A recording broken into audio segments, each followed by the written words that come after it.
You grow up in Sinaloa, where life is modest and often unforgiving. Your mother works long hours cleaning houses for families who barely notice her, while your father is only a distant absence. The only trace he leaves behind is an old chemistry textbook tucked away in a closet. You discover it at the age of 9. Though you cannot fully understand its contents, you read it with curiosity and determination. By the time you are 12, you are teaching yourself molecular structures, treating them with the same fascination other children reserve for sports. Your dedication earns you a scholarship to a state university, making you the first from your neighborhood to step onto a campus. You are not a prodigy, but your discipline sets you apart. You study with a quiet intensity that reflects your circumstances. Upon graduating near the top of your class, you apply to pharmaceutical companies and research labs, hopeful for a better future. Despite securing interviews, opportunities never materialize. Subtle barriers, your background, your accent, your address, stand in the way.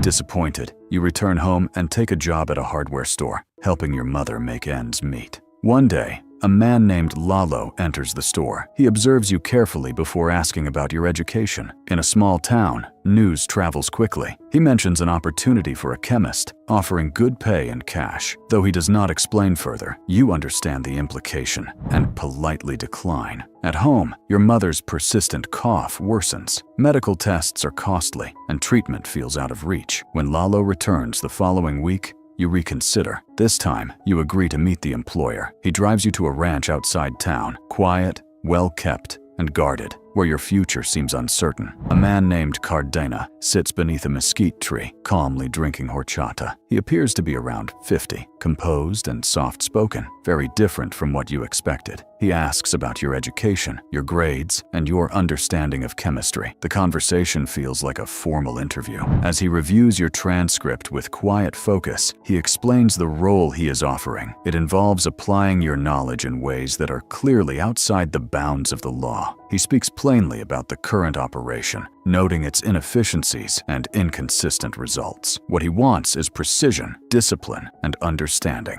not guesswork. Then he offers you a salary far beyond anything you have earned before. You find yourself silently comparing it to your current income. He notices, but does not pressure you. He simply waits. You begin work the following week. After a long drive, you are led to a remote location. When you finally see the workspace, it is disorganized and poorly maintained. The conditions are far from professional, and the process being used lacks structure and care. It becomes immediately clear why the results have been unreliable. Rather than rushing in, you spend your first days observing. You take inventory, assess materials, and evaluate the overall setup. You outline what is needed to bring order and consistency, proper equipment, safer organization, and a more controlled environment. When Cardina reviews your list, he accepts it without hesitation. Within days, the requested supplies arrive. With these resources, you begin to rebuild the operation, applying your training to create a more stable and efficient process. The results improve quickly. The output becomes more consistent, reflecting the discipline and structure you bring. Cardina examines the progress quietly. He offers no praise, only a simple instruction to continue. Within 2 months, you have trained 2 assistants,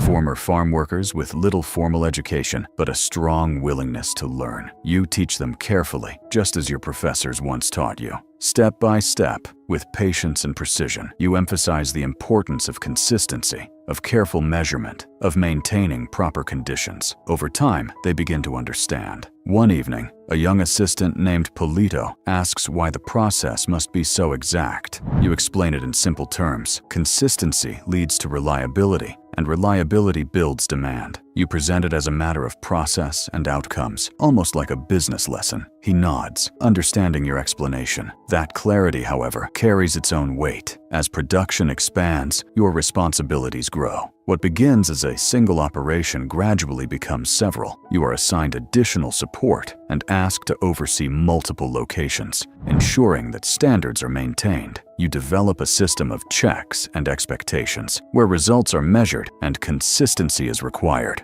The structure reflects everything your education prepared you for, applied in a context you once tried to avoid. The financial rewards begin to change your personal life. You are able to support your mother's medical treatment and improve her living conditions. When she asks about your work, You offer a simpler explanation, one that brings her comfort. She accepts it, perhaps because it is easier to believe. During your visits home, life feels momentarily normal. You share meals, listen to her stories, and sit in familiar spaces. Yet beneath that calm, you carry the knowledge of what your work truly involves. Months later, you are introduced to the broader operation. You are shown how production connects to distribution, how systems extend beyond a single role. For the first time, you see the full scale of what you have become part of, and the reality is far larger than you imagined. What leaves your labs in small quantities is only a fraction of a much larger system. At the warehouse, you begin to understand the true scale of the operation. Your work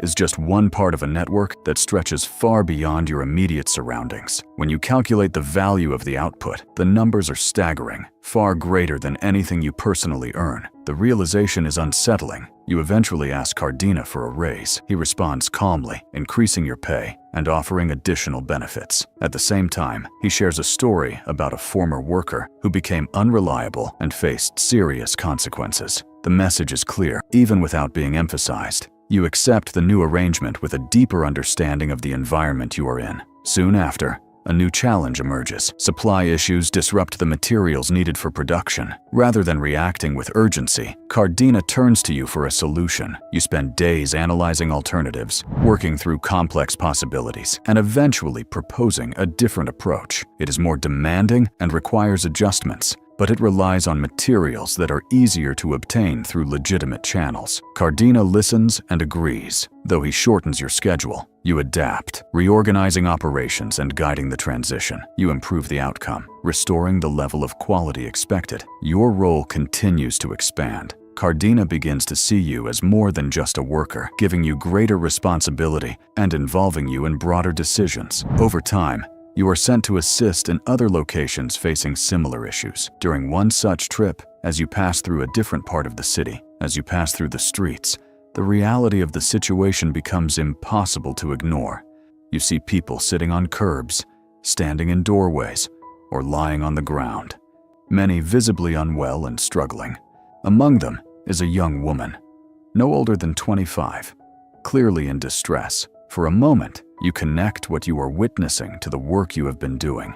The abstract process, the calculations, the focus on efficiency, all of it suddenly feels personal. Your driver notices your reaction and tells you not to dwell on it, suggesting that circumstances would not be different otherwise. You continue your work, resolving the issues at the lab and returning to your routine. Over time, your responsibilities grow significantly.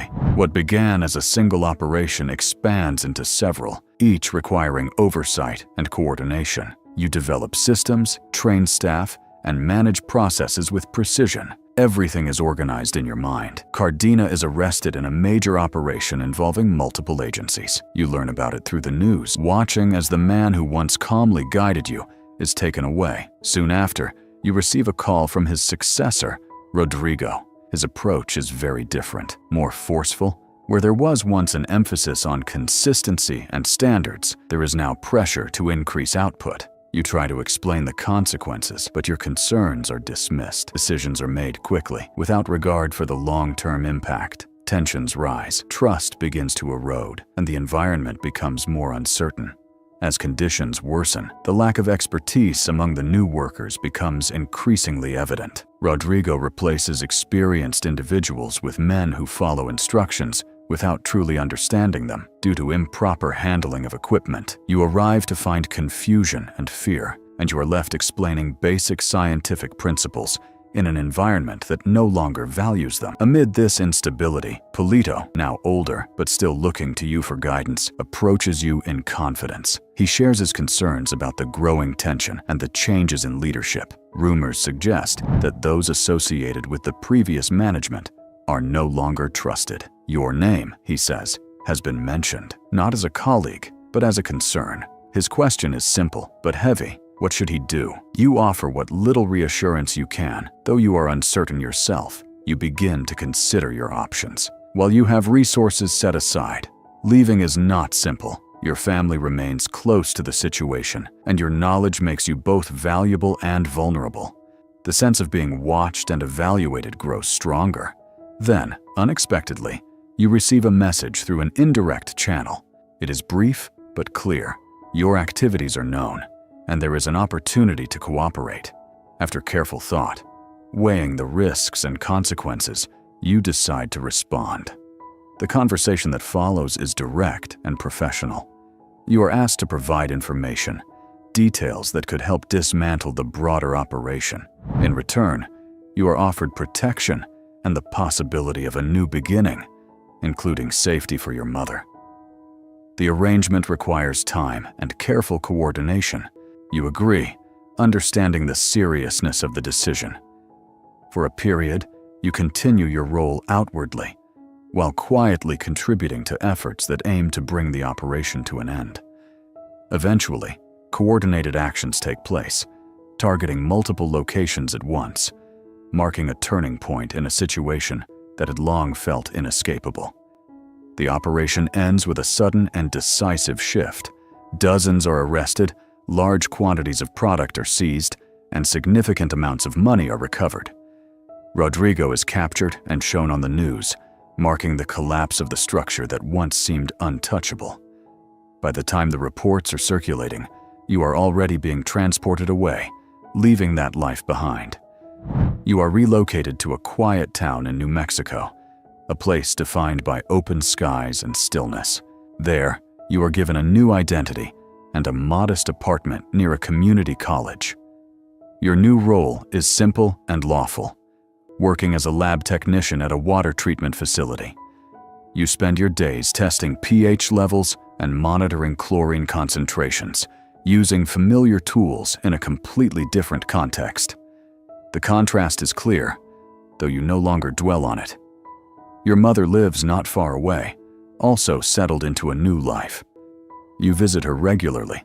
She cooks, you sit together, and for a while things feel ordinary. When she asks about your work, you tell her the truth this time, at least the part that is safe to share. She listens, nods, and tells you she is proud. You accept her words quietly. Not everything carries forward. Months later, you come across a brief news report about violence in a distant region. It mentions a number of lives lost, without details. Something about it feels familiar, and though nothing is confirmed, you understand enough. You close the article and continue with your day, carrying the weight without speaking it aloud. Life settles into routine. At work, measurements are steady, predictable, numbers that fall within acceptable ranges. In the evenings, you find a different kind of focus. You sit with a notebook, sketching molecular structures. Not harmful ones, but the basic forms found in everyday substances. The patterns bring a sense of calm, a quiet order. Sometimes, you think back to the old textbook that first sparked your curiosity. It feels distant now, yet still connected. You wonder, not with regret alone, but with reflection, how something so small could shape a path so complex. A single book can shape a life. Now you test water in silence, sketching harmless molecules while carrying knowledge once tied to power. Empires rely on minds as much as force. This story is fiction, yet its echoes feel real. Somewhere, someone stands at the same crossroads. If it made you think, stay tuned for more.